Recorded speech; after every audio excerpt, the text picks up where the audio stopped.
Sagittarius, Sun, Moon, Rising, and Venus placements, and of course, ating mga cross-watchers.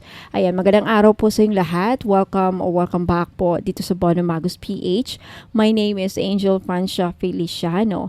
Now, in today's video, Sagittarius, alamin natin kung ano yung mga mensahe, payo at gabay para ikaw ay magtagumpay, para maging successful at para matupad lahat ng mga pangarap nyo sa buhay. Now, paalala lang Sagittarius sa lahat po ng mga nanonood, lahat ng tarot readings ko dito sa YouTube channel na to ay general reading. So, ibig sabihin, di po lahat ay makaka-resonate. Ayan, kunin nyo lang kung saan kayo nag-resonate at iwan yung hindi. Let's start with life is a gift.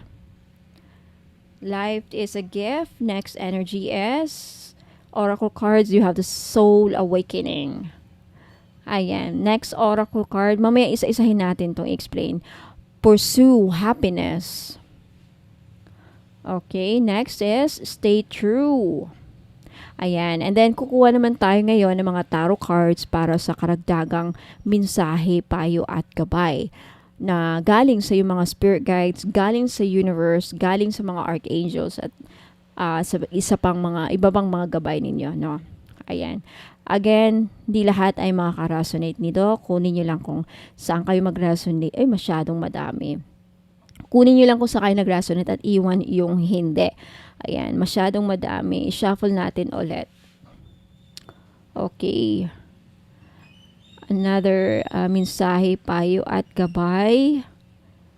Ayan. Okay. So, next is Three of Wands. Next energy is the Nine of Pentacles. Next energy is the Chariot card. And last but not the least, you have the Tower. Ayan, so isa-isahin natin itong i-explain ngayon. Okay, first oracle card is Life is a Gift. I feel like marami sa inyo, Sagittarius, is may mga kakayahan, may mga talent, may mga gifts, no? Na I think yung mga gifts na yan ay makakatulong sa inyo para matupad ang mga pangarap nyo. I think inuudyok ka ng mga gabay mo na gamitin yung mga gifts ninyo na ibinahagi, mga talents, mga skills, mga kakaibang kakayahan na bihira lang makakuha ng mga ganyang gift, no? Kasi yan ang tutulong para matupad ang mga pangarap ninyo, mga pangarap sa buhay, maging successful sa buhay. Ayan. Next energy. Next is Soul Awakening. Now, this is not a payo. Hindi ito payo. I think this is a message and gabay na a lot of you, Sagittarius, dadaan kayo you're going through, some of you are going through some soul awakening kung saan yung proseso na yan ay makakapagbago sa inyong mga pananaw sa buhay. Okay? Soul awakening is a process kung saan meron kayo ibang hinahanap o nagkakaroon kayo ng clarity. Okay? Nagkakaroon kayo ng clarity, nag-change yung mindset and even your vibrational energy kung saan naghahanap kayo ng mga your passions, your career, nag-iiba. Iba nang gusto mong gawin ngayon because you are in alignment with the divine. You're in alignment with your soul passion. So I think some of you, this is a message na a lot of you, especially now that Pluto is in Aquarius, the Pluto is transiting in Aquarius planet. So in the zodiac sign of Aquarius. So when Pluto is in transit, there's a lot of changes happening in the collective. So I think that it makes sense that a lot of you are dumadaan kayo sa soul awakening. Kung baka na-awaken ang yung soul, nabuhayan ka, dami mong na-realize, ang daming mga pagbabago sa inyong pananaw sa buhay, even the things that you want to do in life.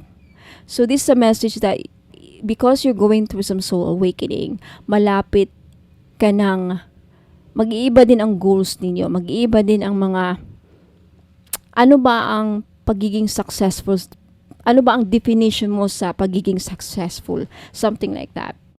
Now, next is Pursue Happiness. I feel like a lot of you, Sagittarius, iba na talaga ang mga gagawin mo when it comes to your passion, when it comes to sa mga bagay na gusto mong mangyari sa buhay nyo this year at sa mga susunod na taon.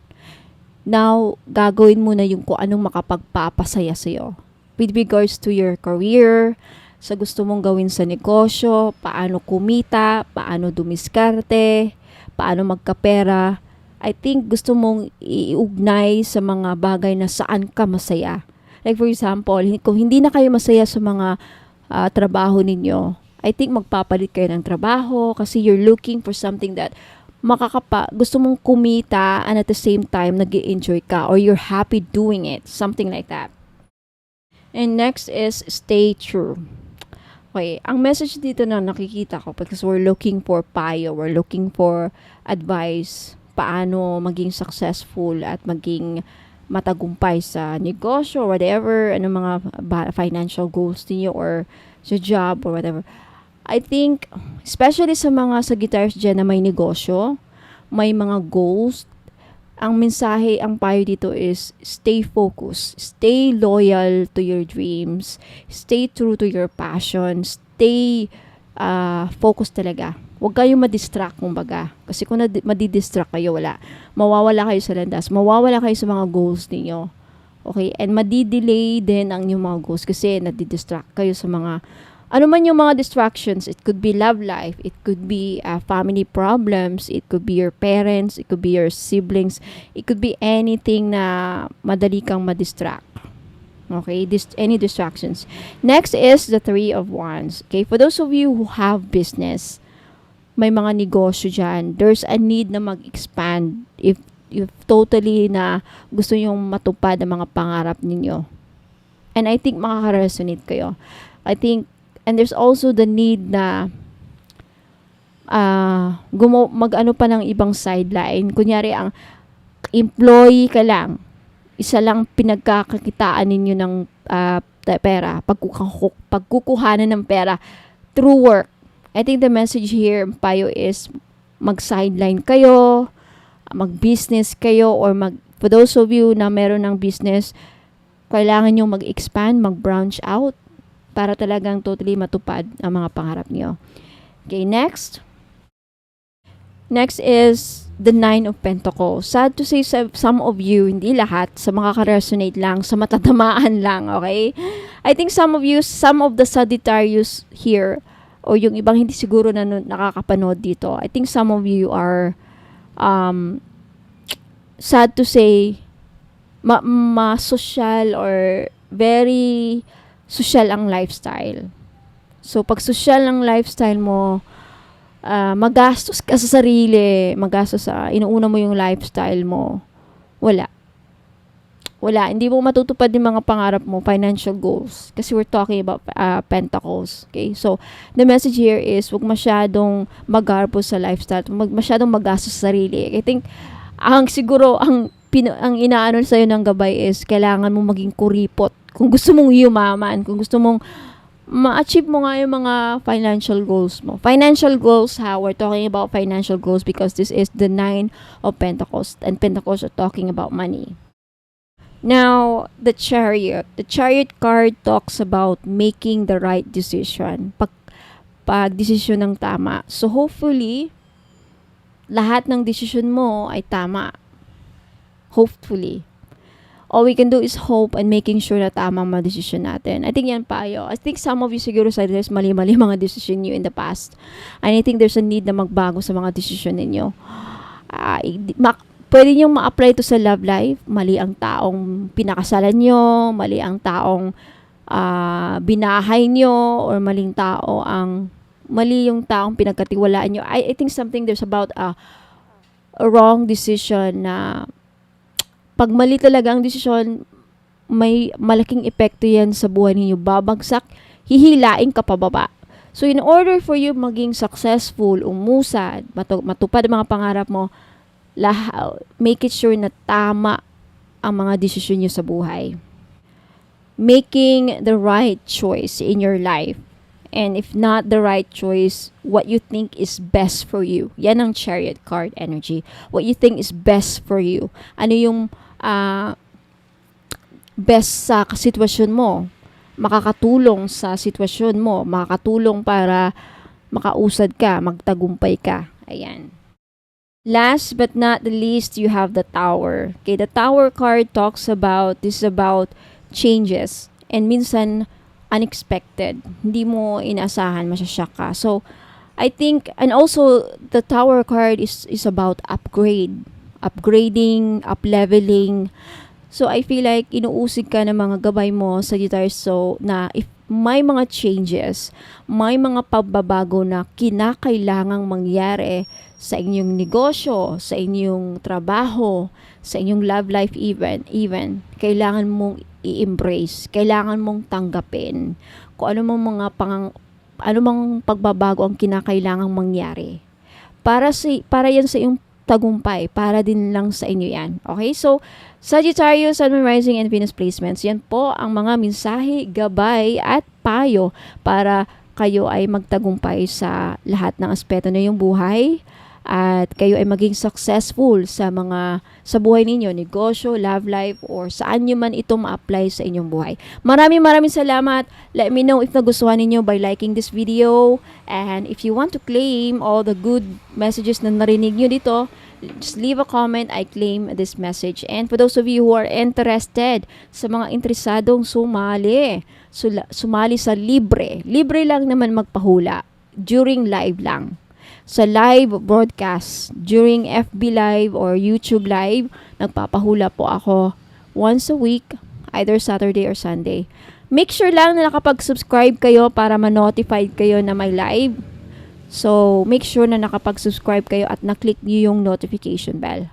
Now, for those of you Sagittarius na interesadong makita yung mga produkto ko, malaman kung saan makahanap, paano mag-order, how to place an order, saan mahanap yung mga produkto ko, stay put, huwag kayong umalis kasi magbibigay ako ng ibang video para dyan. Okay, maraming salamat, ingat po, and God bless. Magbabalik pa po ako.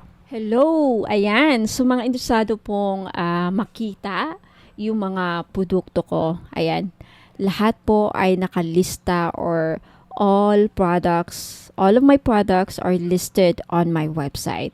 So, paano po mahanap ang aking website? You just type here, kunyari, ito yung phone mo. If you are using Google, ayan, i-type nyo lang sa search bar, ayan, type nyo lang yung www.bonommagus.com and then click search. Okay, lalabas po yan. First, you have to accept all. Click the accept all cookies. Ayan. So, dito nyo makikita yung mga produkto ko. Ito yung unang bubungan sa inyo sa website. Nakikita nyo yung dalawang linya dyan sa taas. I-click nyo yan para makita nyo yung navigation pages. Yung navigation ng mga menu or pages. Nandyan yung home page. Okay, makikita nyo dito yung home page, yung biography ko, yung tarot services and more. Andyan yung prayers, bracelets, and amulets. Yung 18K gold-plated crystal necklace. Yung crystal bracelet for men and women. Yung mga oils, candle, sage and bath, eye amulets. So, andyan din po yung aking Facebook page link. I-click nyo lang ito. Kunyari, gusto nyong makilala ako. So, punta kayo sa biography. Click nyo yung biography na yan. Automatic, may ibang lalabas na isang page. So, andyan. Basahin nyo lang yan. Makikita nyo yung aking educational background, yung mga courses na tinake ko. Ayan, hindi ko pa nalagay yung certificates ko dyan. Soon, I will also include here, ilalagay ko din dito yung mga certificates ko. Okay? Ayan. So, medyo mahaba-haba yan. Punta na naman tayo sa Tarot Services and More. I-click nyo lang yan. Lalabas dyan. I-explain kung bakit 15K yung all-in-one spiritual package Tarot Services ko. Andyan yung description. Basahin nyo lang dyan kung bakit 15K. And for those of you who are interested sa spell jars, andito rin. Ayan. Mag-message lang kayo sa akin sa Facebook page. Okay? Now, to make sure na ako pong na-follow nyo sa Facebook page at hindi yung mga scammers, andito po yung link. I-click nyo lang yung Facebook page. Ayan, i-click nyo. lalabas po yung Facebook page ko. Okay? Next, punta tayo sa evil eye amulets. Okay. Andito yung description, ano yung mga evil eye amulets, para saan, anong benefits. So, andyan nakasulat. Now, if gusto nyo ng bracelet, ito yung pyrite. Yung iba pronunciation pyrite, okay, 1,980 each, may kasamang freebies. Andyan yung description, andyan yung explanation, ano mga benefits, ano mga uses, instructions kung paano gamitin, or paano how to take care of your jewelries. Andyan yung evil eye, i-click natin yung picture, okay. Yan yung price, 390. Andito rin yung nakasulat yung mga prices. Now, if hindi nyo alam paano bumili dito, okay? Kung wala kayong PayPal, just take a screenshot of this item. Screenshot nyo to at ipadala nyo po sa akin sa Facebook page. I-message nyo po sa akin dito. Okay, na yan mga gusto nyong kunin. Para pag gusto nyong bumili, para alam ko yung gusto nyong bilhin. Dito nyo titignan sa website ko yung mga items. I also have mga crystal bracelet for men and women. Hindi pa nakumpleto yan, pero soon makukumpleto na. So each picture, i-click nyo lang para makita nyo yung mga description, anong mga benefits. This one is 500, yung malachite with rose quartz. Ayan. And also ask if available pa, mga madam, ha, kasi sa website minsan hindi ko na-update yung website ko. Minsan meron doon nakalagay sold out pero available. Minsan nakalagay na available pero sold out. Okay, just ask kung available pa. Again, take screenshot of the item. Yan, screenshot nyo yan at ipadala nyo sa akin sa Facebook page ko. Along with the price, kung meron price, ayan. Take screenshot of the item. What else? I also have mga oils. Okay, oils and candles. I have kajiput. I-click nyo lang yung mga picture na yan to see the description and the prices. Ayan. Always click here. Marami pa kayong madidiscover. And for prayers, libre lang ang mga, ko dito, mga prayer. Pwede nyong tignan, pwede nyong kopyahin, pwede nyong screenshot, pwede nyong libre lang dito tumingin ng mga prayers ko. Libre ninyong ma-access. Kagaya niyan, all-in-one red string prayer. Sa mga nakabili ng all-in-one red string, dito nyo makikita yung mga prayers at sa mga ibang items. Okay? Yan lang muna ang na-include ko ngayon. Soon, all will be included there. At sa mga 18 gold-plated crystal necklace, andyan yung mga pictures. Just take a screenshot. Like kung gusto nyo yung rose quartz, take a screenshot of this item at isend you again sa akin sa Facebook page. No, andyan yung price, 390 po. 390 na po. Dating 500. Mikana quality yung mga yan, ha, mga madam. Sa mga nakakabili ng Mikana, ganyan po ang quality. The same with Mikana. I think that's all it. Marami pa actually, mga bracelet. I have also jade. Mga jade dito. Ayan. This is to prove na talagang quality. Tignan nyo yung video dyan. Ayan, yung video. Nakalagay yung mga video dyan to see. Para makita nyo yung quality ng jade ko. Okay. Ayan yung description. Take a screenshot of the item na gusto nyong kunin at basahin nyo yung mga yan, mga madam. Diyan nakalagay yung mga uses and benefits. Ayan, yan dyan yung all-in-one bread string. And dito yung ruyi. Okay, marami pa akong i-include dito. Wala lang akong time. And that's it. Okay? So, ayan yung Facebook page. Isend nyo lang sa akin dito sa Facebook page ko. Bono Magis, yung mga screenshot ninyo, mga item na gusto nyong bilhin. So, ayan po ang instruction kung paano maka-order. Wala pong COD, mga madam, ha? And by the way, okay, for more information, please also don't forget to read the frequently asked questions. Andito na lahat yung mga posible ninyong katanungan sa akin. Bakit walang COD? Kailan marireceive? Ano yung mga ritual? Lahat na dito yung mga questions, possible questions, mga frequently asked questions, mga laging tinatanong ng mga customer ko. Andito, basahin niyo para baka same din kayo ng katanungan. Dito na yung mga sagot. Okay? Sa frequently asked questions. So, that's it mga madam. Maraming salamat mga madam and sir. Thank you so much for listening for the instructions on how to place an order. Ingat po and God bless.